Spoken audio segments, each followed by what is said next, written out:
I can fix the Tennessee Titans offense, and I'm going to tell you how to do it on today's edition of the Locked On Titans podcast. Let's get it. You are Locked On Titans, your daily Tennessee Titans podcast, part of the Locked On Podcast Network, your team every day.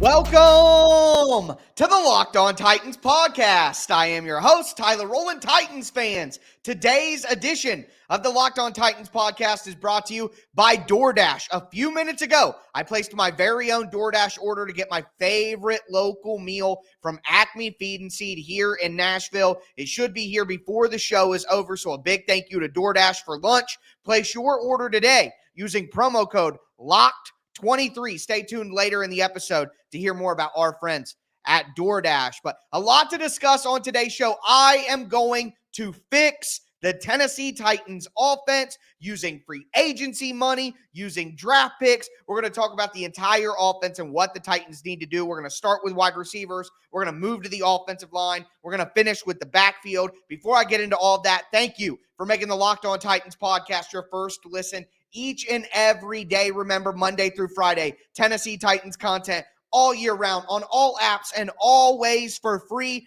You're not going to beat that anywhere else. Make sure you get subscribed, stay subscribed. It's your team every day here on the Locked On Titans podcast. Throw a thumbs up on the video as well. And I encourage everyone watching on YouTube to play along with me. Let me know how you would fix the Tennessee Titans offense. But as I said, we are going to start with wide receiver because I feel like the Titans have the biggest need on the offensive line in terms of the amount of work that they need to do, but at wide receiver is going to be critical that the Titans hit this position in a very particular way, and that is going to start with free agency. The Titans are expected to have $100 million in cap space, and look, guys, the reality is my hoodie's all messed up, my hair's all messed up now from the little outfit I was wearing at the beginning of the video, but whatever.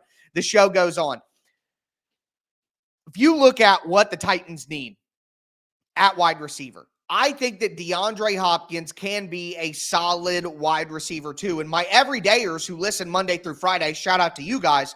We talked about who should stay on this roster in 2024 based on who is on the team right now. And I picked out DeAndre Hopkins, Kyle Phillips, and Chris Moore at wide receiver. And I think DeAndre Hopkins as a wide receiver 2 would be really good.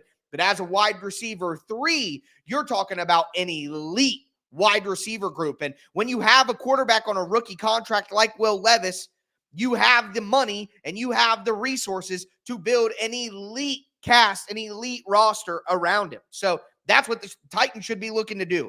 And I think they need to go into free agency and get a true bona fide number 1 receiver. My number 1 option is Tee Higgins. Look, the Bengals could bring Tee Higgins back, franchise tag, whatever they decide to do, they could do it. But they're going to have to pay Joe Burrow. They're going to have to pay Jamar Chase. They just paid Orlando Brown. They're going to have to keep some pieces around on the defense as well. At some point, the Bengals are going to have to cut some costs here, and Higgins could absolutely be available. And if he is, he would be my number 1 target for the Titans. You get a big, physical wide receiver with speed that is from Tennessee as well, and that should matter. You come home, that would be a great storyline. So you get Tee Higgins as that big physical number 1 wide receiver. I think that would be a slam dunk. Now, if you didn't like Tee Higgins, you want to replace him with a guy like Calvin Ridley. Ridley's a little older, maybe not quite what I'm looking for. A guy like Mike Evans would be a good option as well. Michael Pittman from the Indianapolis Colts. That would be another name that would be acceptable to me. Maybe if the Titans could find a way to use those San Francisco connections to get Brandon Ayuk and then pay him as their number 1 receiver, I would be okay with that. Higgins and Ayuk would be my top targets, but then I would go Higgins, Ayuk, Evans, Ridley, Pittman at the final. But the Titans need to get one of those names as their number 1 wide receiver with all that free agency money.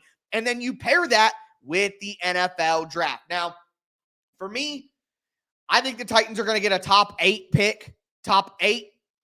If you can get Marvin Harrison Jr., you get to number 3, then great. You absolutely do that. But I don't think the Titans are going to be quite that high. So I expect that they'll have a first-round pick either number 4, all the way to number 8, somewhere in there.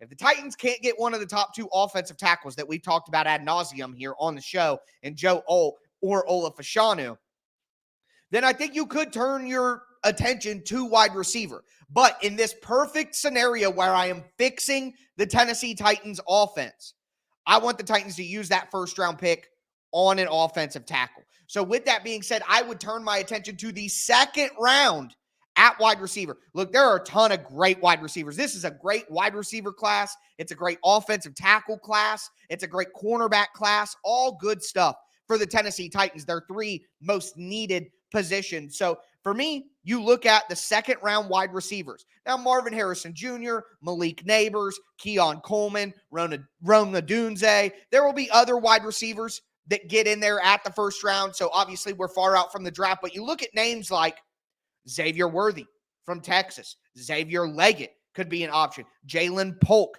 from Washington, Troy Franklin from Oregon. If the Titans could get Tee Higgins in free agency as their wide receiver 1, and then use their second round pick, which should be what? 34, 35, 36, 37, 38, 40, somewhere in there, and use that second round pick on Xavier Worthy, Xavier Leggett, Jalen Polk, Troy Franklin, other names that will emerge and be available that we will talk about more. But as just a base overview, if you get Tee Higgins at wide receiver, and then you add Xavier Worthy, the speedster out of Texas, and you have DeAndre Hopkins as your veteran, skilled, smart wide receiver that can play in the slot, now you have your deep threat in Xavier Worthy. You have your physical number 1 X receiver in Tee Higgins. You have your crafty, veteran, smart wide receiver in DeAndre Hopkins, who can also be wide receiver 2 while Worthy comes along, or one of these other names. Xavier Leggett is a great name as well. I mean, if the Titans go from NWI, Hopkins, and Burks, and Phillips to Higgins, Hopkins, and Worthy, we're cooking with gas, folks. You have your elite deep speed receiver. You have your physical X. You have your savvy vet in the slot. I mean, what else could you hope for? That turns the Titans from one of the worst wide receiver groups in the NFL to one of the best, in my opinion. That immediately becomes one of the best. Hopkins and Higgins as your 2 wide receiver set. And then behind them, you have a guy like Kyle Phillips who can be your wide receiver 5, your matchup guy, your slot guy who comes in certain matchups that make sense if you get a lot of man coverage. Then you have Chris Moore as your depth wide receiver number 5 who can return on special teams, play special teams coverage units, also come in, take a reverse 40 yards, catch a deep ball from Will Levis for 50 yards. Chris Moore would be a great wide receiver 5 for the Titans. And then you have NWI or Colton Dowell battle it out for wide receiver 6. In this scenario, you could trade Treylon Burks for a 4th, 5th, 6th round pick. Yes, you're losing a ton of value from what you got him, but you need to admit your mistake and then add a late round guy who you can add in on defense and keep adding draft picks there. So I think if you're able to get that in free agency, that in the draft, which is very realistic in my opinion, and then you could trade Treylon Burks for a day 3 pick and use that to add depth on defense in the draft, that is the path forward. And losing Treylon Burks at that moment doesn't really hurt you that bad because you've added Higgins, you've added a Xavier Worthy, you have revamped the wide receiver room in a way that you can afford to lose the value that you're losing on Burks and admit your mistake there and move on. So let me know what you would do at wide receiver, a name in free agency out of the group I mentioned, a name in the second round of the draft like I mentioned. That would be a perfect way to fix this wide receiver group going into 2024. But we got to talk offensive line, and I'm going to tell you exactly what the Titans need to do there in just a moment. Before I do, though, do want to let you guys know that today's episode is brought to you by DoorDash. All right, my food arrived. We talked about it earlier. Acme Feed and Seed in Nashville. You guys got to get you some on DoorDash. Whenever I visit the city, it's absolutely my favorite. But as for this DoorDash package right here, I got this specifically for Titans fans. And you can go on DoorDash right now and get some tissues delivered. Because, ladies and gentlemen, it is going to be a tough end to the season for the Titans. So if you're taking it hard, you're having trouble dealing with it, you can always get yourself some tissues on DoorDash as well. But listen, all jokes aside, guys, DoorDash always delivers, figuratively, literally, whether you need food, whether you need groceries, whether you need retail items, you can get it on DoorDash. And right now, new customers who download the DoorDash app can get 50% off up to a $10 value when you spend $15 or more on your first order. All you have to do is, again, download the DoorDash app and use the code LOCKED23. That's LOCKED23, subject to change. Terms apply. Don't forget, use that code LOCKED23 for 50% off up to a $10 value on your first order when you download the DoorDash app and spend $15 or more. Subject to change. Terms apply.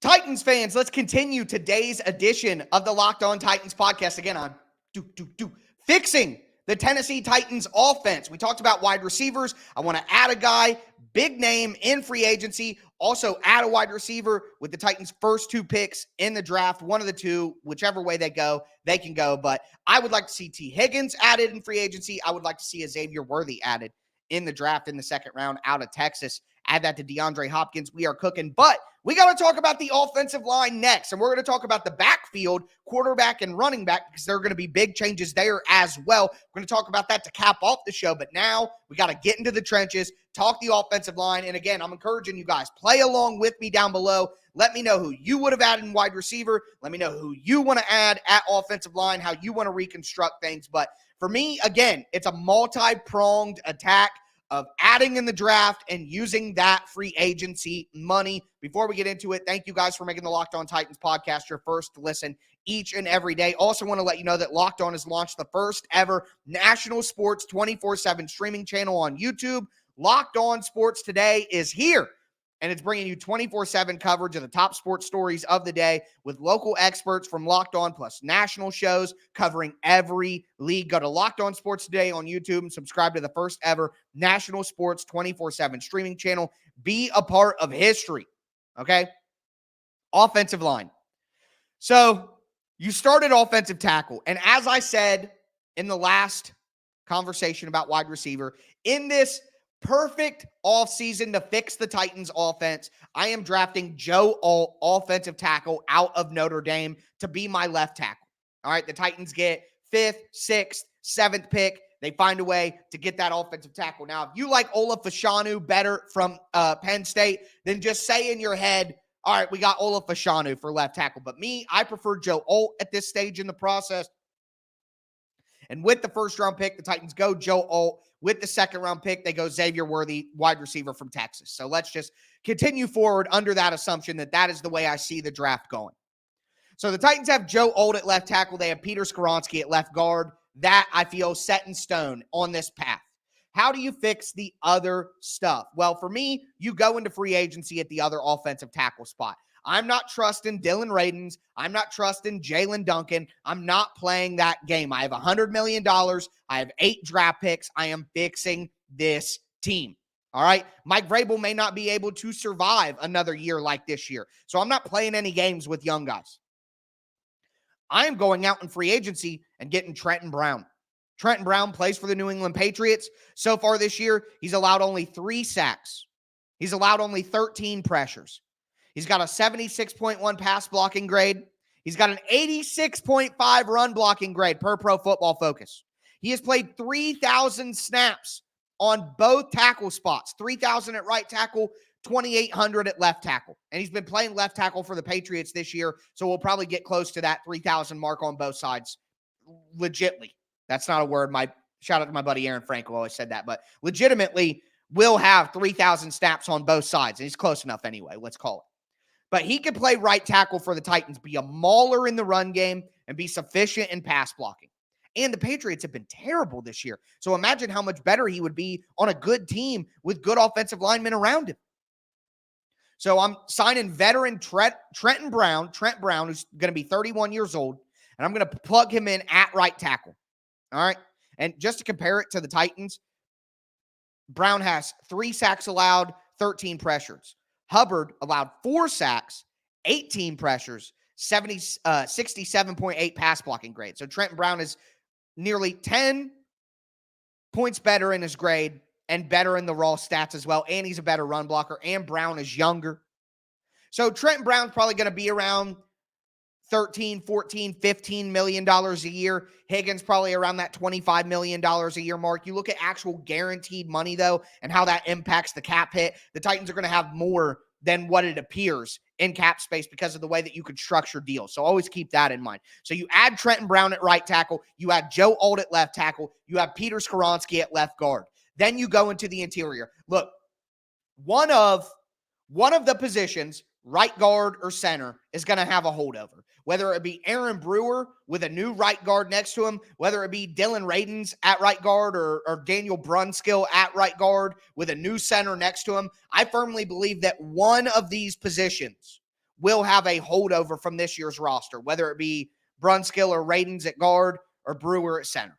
I do believe that. So let's construct it with that in mind. We have new left tackle in Joe Alt. We have new right tackle in Trenton Brown. We have Peter Skoronski at left guard. For me, I would like to see, if I had my choice, I would like to see a new center and then have a holdover at guard. Now, I think that Dylan Radins at right guard with a healthy offseason, not a torn ACL and trying to rehab, with a healthy offseason going into his fourth year with the Titans, I believe that Dylan Radins could be just as good as Daniel Brunskill at right guard.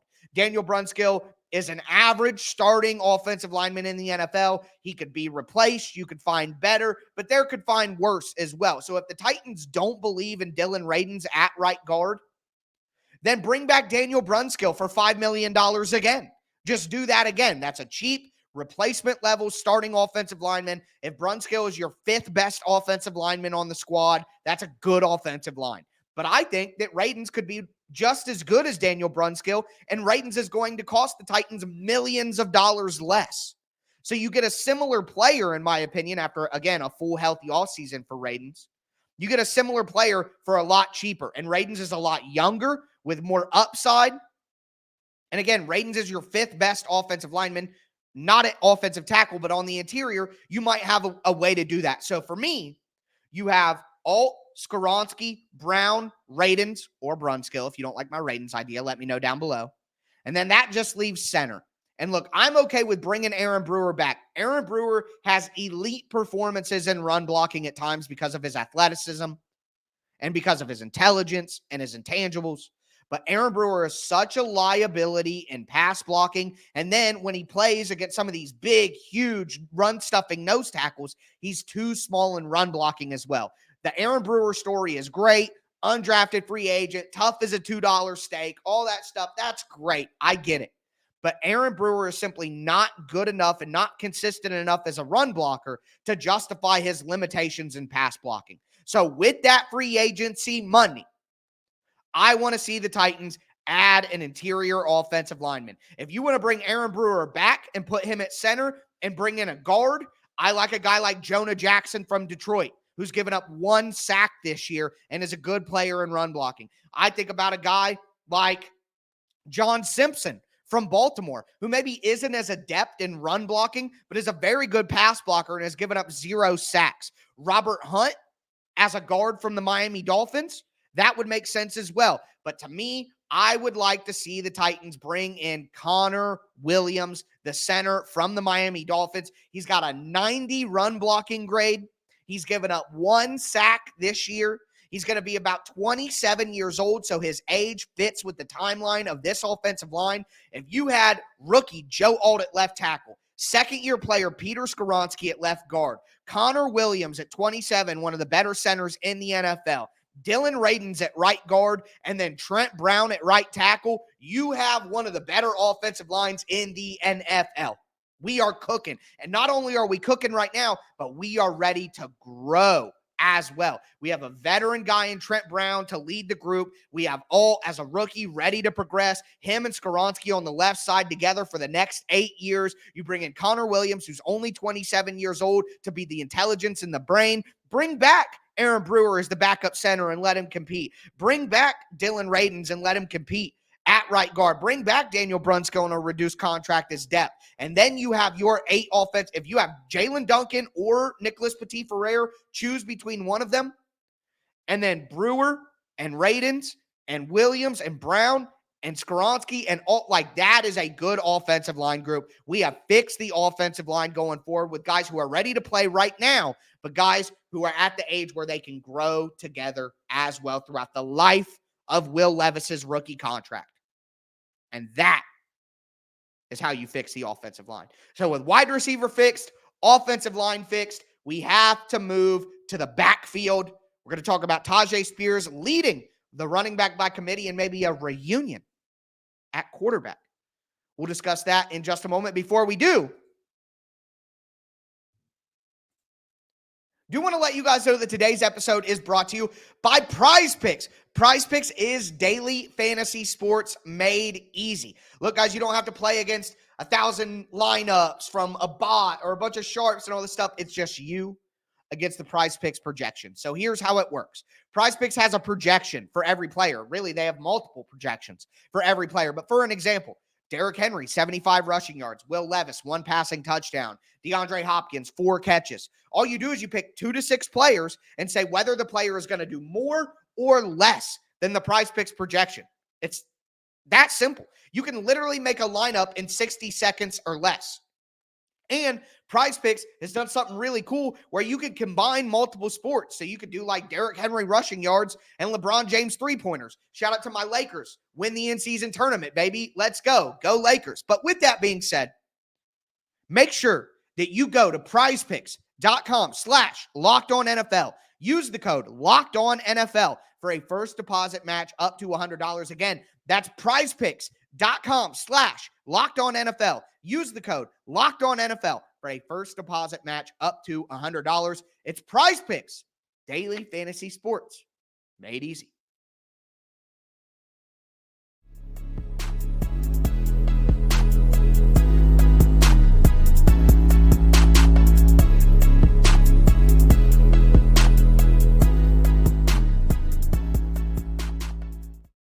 Titans fans, let's cap off today's edition of the Locked On Titans podcast. I am fixing the Tennessee Titans offense. Do want to remind you guys, though, with it being a Monday night game, Sunday night show on YouTube, Monday morning show for my podcast crowd, that is going to be our game plan preview where we talk about how the Titans can defeat the Miami Dolphins. It may be a long shot, but I'm still going to try to devise a game plan that allows them to win. So we're going to talk about that on Monday. I will be going live immediately after the Monday Night Football game ends here on the Locked On Titans YouTube channel. So that means at midnight Eastern time, I'm going to be live here on the podcast feed. So make sure that you tune in, show some support there. It's going to be a late night, but I'm going to be here with you guys breaking down what happened in that game, win or lose. But with that being said, we got to continue fixing this offense.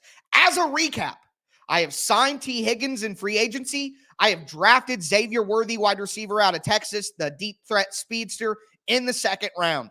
On the offensive line, I have added Joe Alt with the Titans' first round pick. I have added Trenton Brown from the New England Patriots to play right tackle in free agency. I have added Connor Williams from the Miami Dolphins to play center. I have Peter Skoronski at left guard, and I'm putting Dylan Radins at right guard, who I think will be good enough to take Daniel Brunskill's spot after a healthy offseason, focusing on guard. So that is my starting lineup on the offensive line. That is my additions at wide receiver. So we have Higgins, we have Worthy, we have Hopkins, we have Phillips, we have Moore.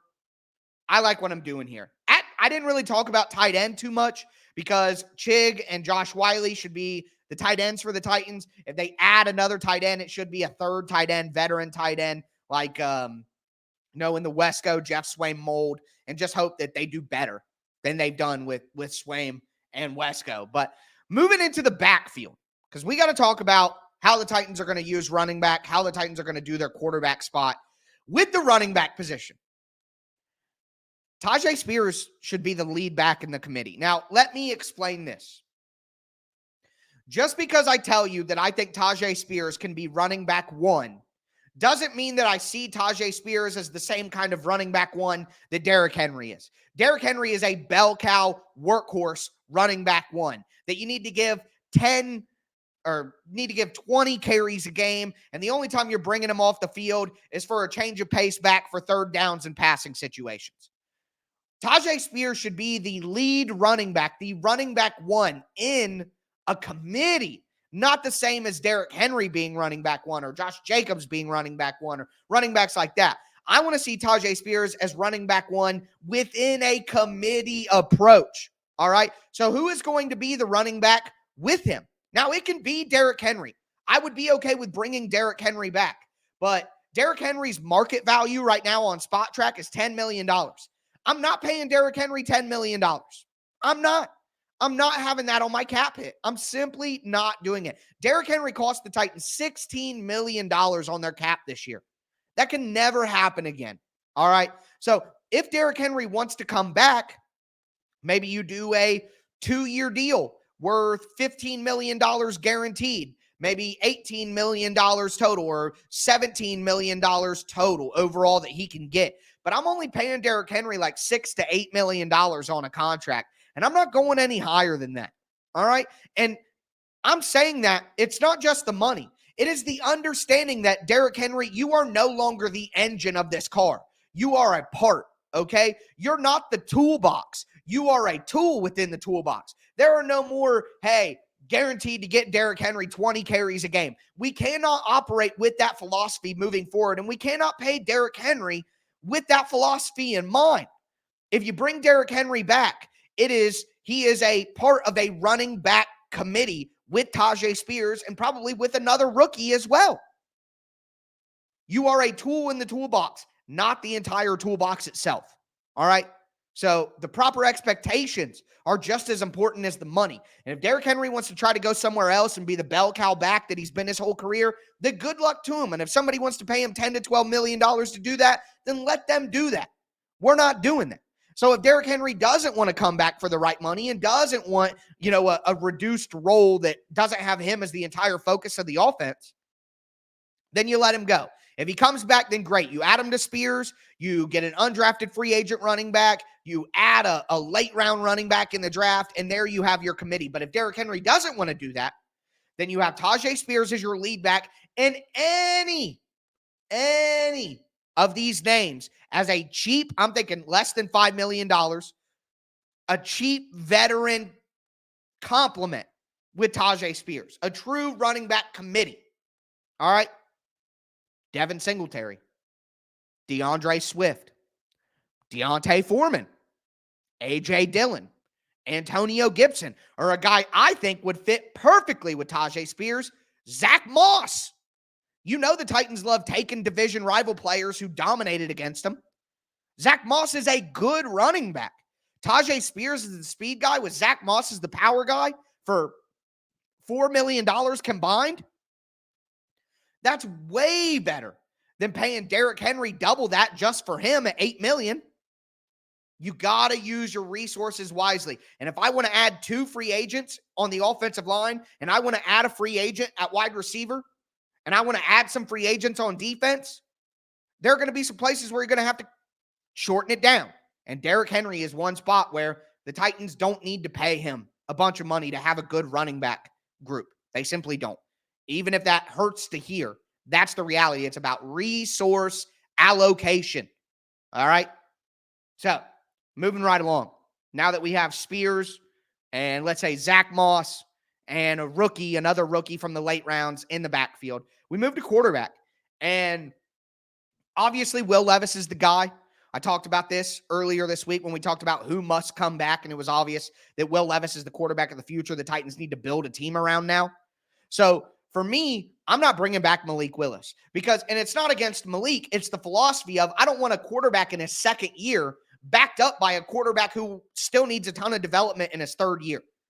I want to have balance. So if I'm going to have a young quarterback in his first or in his second year, I want to balance that with a veteran quarterback who has experience, who can help him in the room, who can come in if Will Levis is injured for a half and lead the team to the victory or sail the ship home. If Will Levis is out for 3 weeks, 2 weeks, I want somebody who can come in and get the job done. That's what a backup is. If Will Levis gets hurt and he's out for the entire season, then it doesn't matter who the backup was because they're not going anywhere. But if there's a small stint, that is why a backup is so important. And you look at guys like Jacoby Brissett,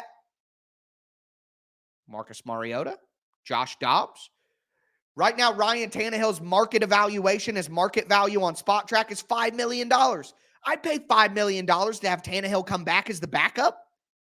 That would be a great idea. Now, will Tannehill want to do that? Probably not. But for me, that is fixing the offense right there. You get Tee Higgins and a good wide receiver in the second round, Xavier Worthy, for example. On the offensive line, you had Joe Alt with your first-round pick. You add Trent Brown in free agency to play right tackle. You add Connor Williams to play center. And then you have Tajay Spears as the lead back with a cheap veteran running back like Zach Moss. And then you have Will Levis paired with a veteran quarterback at backup like a guy like Ryan Tannehill or Jacoby Brissett. That fixes the Tennessee Titans offense. Let me know how you guys feel about all those down below. That is going to do it for me today. As a reminder, I will be here on Sunday night on YouTube to preview Monday Night Football. But that is going to do it for me today, folks. As always, I am your host, Tyler Rowland, and this was Locked On Titans.